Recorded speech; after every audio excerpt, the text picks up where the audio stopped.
소망, 절제, 충성, 온유, 양선, 그 모든 것들이 다 뭐예요? 사랑의 또 다른 면이에요. 사랑의 또 다른 면이고, 사랑의 맛이라고도 할 수 있는데, 어떤 분은 뭐 과일의 8가지, 사랑이라고 하는 과일의 8가지 맛이다, 뭐 이렇게 얘기하시는 분도 있는데, 어쨌든 그 모든 것들이 다 열매예요. 열매인데, 열매의 특징은 그 안에서 생명이 흘러간다. 그게 사랑으로 표현될 때 그 절제라고 하는 통로를 타고 생명이 들어가고, 양선이라는 통로를 타고 생명이 들어가고, 생명이 들어가면 어떻게? 받은 사람이 살아나는 거죠. 살아나요.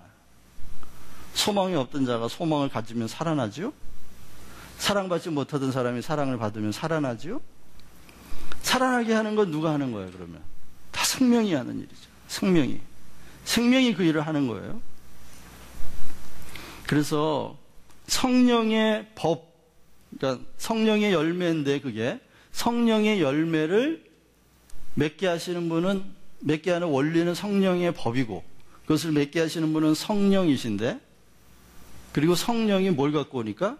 생명을 가지고 오니까. 그게 로마서 5장 5절이잖아요. 성령이 오셔서 생명을 가지고 오셔요. 그래서 성령의 법을 생명의 성령의 법이다, 이렇게 말하죠. 생명의 성령의 법. 그런데 그 성령이 오시면은 그 열매가 맺혀지는 걸 막을 법이 있다, 없다? 없다. 어떤 세상 원리도 생명을 받은 사람이 생명을 낳는 일을 막을 수 있다, 없다? 없다. 어둠이 빛을 막을 수 없잖아요. 어둠이 막 그 촛불 하나를 막으려고 더 큰 어두움을 가져왔어요. 그럼 어떻게 해요? 촛불이 더 밝아지지. 그런 것처럼 생명을 막을 사망이 없다. 뭘 보시나? 그런 거예요. 그런 원리들이 성경 안에 이렇게 있기 때문에 여러분들이 개념을 계속 공부하셔야 돼요. 개념 공부를 안 하면 복음을 맨날 들어도 그게 그거 같고 이게 감이 안 잡히는 거죠. 그래서 권세를 얘기하면서 중요한 의의를 얘기했어요. 왜? 성경 안에 이 의의가 핵심이에요. 복음의 핵심. 그런데 이 의의를 2가지 의의로 얘기하죠. 하나는 하나님이 주시는 의의, 하나는 자기 의의. 자기 의의. 그런데 자기 의의는 사단이 주는 방식으로 사람들에게 인정받아야 돼. 사람들에게 인정받아야 돼. 그러니까 어떻게 해? 자기 의의를 만들려면 사람들에게 인정을 받고 사람들에게 보여야 돼. 보여야. 그래서 마태복음 6장을 보면 사람들에게 보이려고 너의 의의를 행치 말라 그러면서 구제, 금식, 기도. 구제, 금식, 기도를 얘기해요. 예를 들어서 사람들에 보이려고 구제하지 말고 금식하지 말고 기도하지 말고 어디 가서 하라고요? 다 은밀한 데서 하라고. 은밀한 데서. 어떤 사람이 열심히 은밀하게 이걸 잘했어요. 잘했는데 꼭 교제하는 자리 가지고 내가 3일을 금식했더니 말이야. 안 보이는 데서 잘했는데 그거 보이고 싶어가지고 이비방정이야. 입에서 그냥 내가. 그러니까 은밀한 데서 하면 안 보이게 하면 은밀한 곳을 보시는 아버지가 상을 주실 텐데. 그런데 사람들에게 보이려고 해가지고 이 사람이 받을 상이 있다, 없다? 없다. 근데 이 상이 뭐냐? 여기 하나님의 나라거든요. 그래서 예수님이 마태복음 6장에 맨 끝에다가 먼저 그 나라와 의를 구하라. 그러면 그 의가 있는 곳에 하나님이 주시는 의가 있는데 하나님 나라가 있는 거예요, 거기에. 이게 바로 상이에요, 상. 하나님의 나라를 상으로 주시려고. 먼저 그 나라와 의를 구하라. 하나님의 나라라고 하는 상을 구하려면 하나님이 주시는 의가 있어야지. 그럼 이 구체적인 하나님 나라의 의가 뭘까요? 이게 예수예요. 예수님이 의야. 예수님이. 그래서 예수님을 믿고 받아들이면 저 의를 받아들인 거예요. 근데 왜 이게 창세기하고 그런 무슨 소용이 있느냐? 창세기 때 아담이 있었죠? 아담이.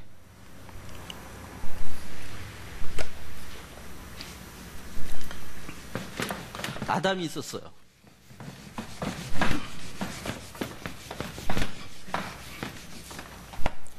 여기 하나님이 계시고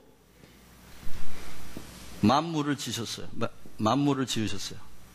근데 6일째 되는 날 아담을 만들었어요.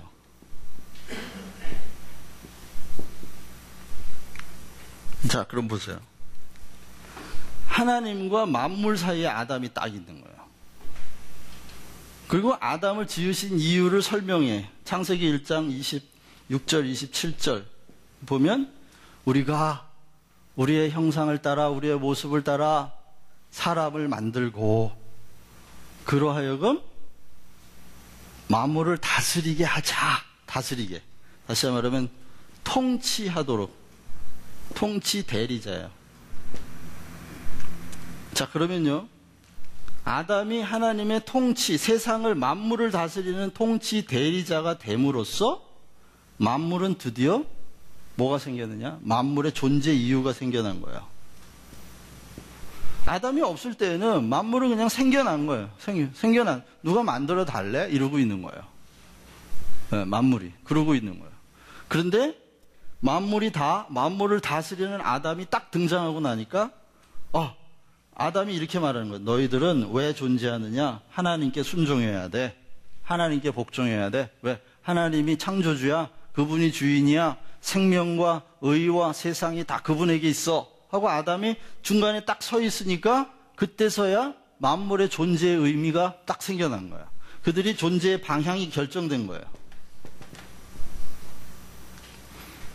마찬가지예요. 우리도 예수님이 없는 사람, 하나님의 의가 없는 사람, 하나님의 통치 대리자가 없는 사람, 구원받지 못한 사람, 하나님 나라가 없는 사람 다 같은 말이에요. 하나님의 자녀가 되지 않은 사람, 존재 이유, 존재의 방향이 없는 사람이에요. 표류하는 거예요. 왜 사는지 모르는 거예요. 그분이 중보자가 돼야 돼요. 마지막 아담이잖아요. 그래서 예수를 왜 마지막 아담이라고 그러냐. 바로 이 이유 때문이에요. 첫 번째 아담이 통치 대리자였는데 실패했잖아. 그래서 어떻게 해요? 아들을 보내서 마지막 아담으로 보내가지고 그래서 예수님이 계속 뭐라냐면 만물을 다스리게 하시려고 권세를 아들에게 주셨다. 그 태초에 아담이 실패한 일을 예수님이 오셔가지고 성공시키셨다는 거예요. 그래서 이제 예수님이 하나님에게 죽기까지 순종해요. 그럼 보세요. 여기서 얘는 아담은 통치 대리자야. 통치자가 아니고 통치를 대신하는. 그러면 아담은 통치를 대신하기 위해 누구의 명령을 받아야 돼? 하나님의 명령을 받아야지. 그래서 예수님이 하나님의 명령이 영생이다 이렇게 말씀하신 거예요. 명령이 영생이다. 그 말은 하나님이 말씀으로 천지를 창조하셨다는 의미도 되지만 요 아담에게 있어서는 하나님의 명령이 자기가 만물을 다스리고 통치하는 근거가 되는 거예요. 그냥 명령을 전달하면 되는 거야. 중간에서. 그러면 만물이 살아. 왜? 말씀하시면 말씀 안에 생명이 있기 때문에 그 말씀하시면 만물이 살아. 근데 그 일을 살리는 일을 아담이 계속 하기로 하고 하나님이 아담을 만드셨다는 거예요. 그 일을. 그런데 아담이 실패했기 때문에 예수님이 오셔가지고 아버지의 명령이 영생이니라. 아들에게 만민을 다스리는 권세를 주셨느니라. 그리고 예수님은 자기를 하나님의 아들로, 다시 말하면 온 우주를 구원하시는 구세주로 자기를 얘기해요. 온 우주를. 여러분 잘 들으세요.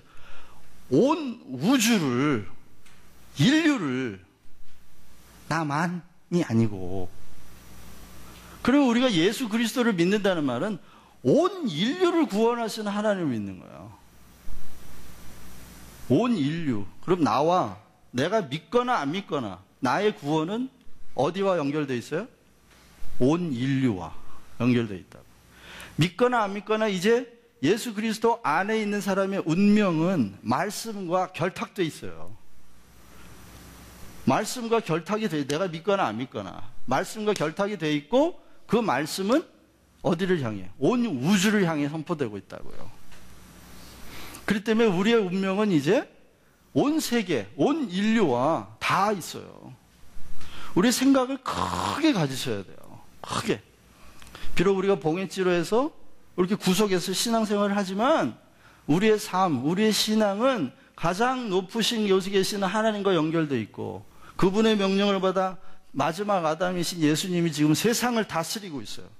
그분이 그걸 완성했기 때문에 예수님이 가시면서 이제 죄라 함은 나를 믿지 아니하며, 그분이 만민의 통치자가 됐는데 이분은 안 믿어요. 의의가 없는 거야. 이 땅에 하나님의 나라에 들어갈 명분이 없어요. 예수님이 없으면 명분이 없어. 그분이 통치하시는 분인데, 그분이 통치라는 말은 뭐예요? 예, 통치, 다스림. 그러면 하나님이 예수님을 통해서 다스려요. 히브리서 1장에는 하나님이 전에는 옛적에는 선지자들을 통해서 계속 말씀하셨는데 이제는 말세에 누구를 통해서 말씀하신다? 아들을 통하여. 왜 아들을 통하여 얘기해야 돼요? 아들이 십자가에서 죽고 부활하셔서 통치, 대리자가 확실한 자리를 확보하셨기 때문에 이제 아들을 통해서 다스리니까 통치자 하나님의 말이 누구 입을 통해서 나오는 거야? 아들을 통해서 나온다. 아들을. 그래서 나를 본 자는 아버지를 본 자요. 나를 믿고 나를 보내신 이를 믿는 자는 영생을 얻느니라. 그분이 통치하신다는, 그분이 아들이. 그럼 우리가 창세기에서 아담의 이야기를 읽을 때 아담이 범죄했네, 난 그러지 말아야지, 이걸로 끝나면 안 된다는 거예요. 그게 아니고 아담의 자리가 어디였냐. 그러면 왜 성경은 예수님을 마지막 아담이라고 말하는지, 창세 때 일어났던 범죄 사건의 의미는 뭐냐, 그리고 예수 그리스도가 십자가에서 죽고 부활했다고 하는 의미는 뭐냐. 십자가에서 죽은 것은 하나님이 상을 주기 위하여 그 명분으로 의의를 주시려고 하는데, 인간이 이 의의를 받을 수 없는 이유가 있어요. 그게 뭐예요? 그게 죄야. 죄가 있으면 의의를 받을 수가 없어.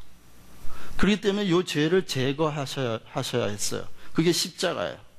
그런데 십자가에서 죽고 부활하셔서 이 의의가 생겨난 거예요. 그래서 예수님이 바로 명분이 되셔서 이제 죄가 제거된 사람은 예수님을 받아들일 수 있는, 예수님을 받아들이는 동시에, 십자가를 받아들이는 동시에, 십자가에서 예수님이 내 이름으로 죽었다는 게 믿어지는 동시에 그 사람 안에는 죄가 사라지고, 이제 예수님과 함께 부활의 약속을 받으면서 하나님 나라의 명분이 왔고, 그 명분을 따라 종말에 올 구원 나라를 살리는 거예요. 그래서 아들을 믿는 자, 아들을 믿는 자를 마지막 날에 살리는 것이 아버지의 뜻이니라. 마지막 날이 뭐예요? 그게 종말이에요. 종말론적인 끝이에요. 그럼 지금은 이 사람이 뭘 가지고 있는 거예요? 마지막 날에 올 게 바라는 것이고 보이지 않는 것인데, 거기에 실상과 증거를 무엇으로? 약속으로 가지고 있는 거예요. 그 약속이 뭐예요? 복음이라는 거예요. 복음. 약속. 그래서 그 생명의, 지금 우리가 누리는 생명의 실제, 구원의 실제는 뭐 안에서 누리는 거예요? 약속 안에서. 복음 안에서. 그랬더니 지금 우리가 누리는 천국은 먹고 마시는 것이 아니요. 로마서 14장 17절. 먹고 마시는 것이 아니요. 성령 안에서 의와 평강과 희락이니라. 성령이 나를 인쳐 이 의라고 하는, 하나님의 의라고 하는 명분을 가지고 있기 때문에 이 사람은 영생을 가졌다라고 말합니다. 내 살을 먹고 내 피를 먹는 자는 영생을 가졌다는 게 뭐예요? 예수 그리스도가 의인데 그 의의 살과 피를 먹었어. 의를 먹었다고. 이제 명분을 가졌다. 그 말은 영생을 손에 쥐고 있는 거나 마찬가지다. 그 말이에요. 그게 종말론적으로 오지만 지금 명분을 가지고 있죠. 그럼 명분을 가지고 있는 사람은 아까 말씀드렸죠. 회사에 들어가서 명분이 있는 사람은 그 자리에 앉을 수 있다는 거예요. 앉을 수 있어요. 그래서 봐요. 하나님 나라는 종말론적으로 끝에 오는데 그 나라의 실제, 의, 명분, 그게 어디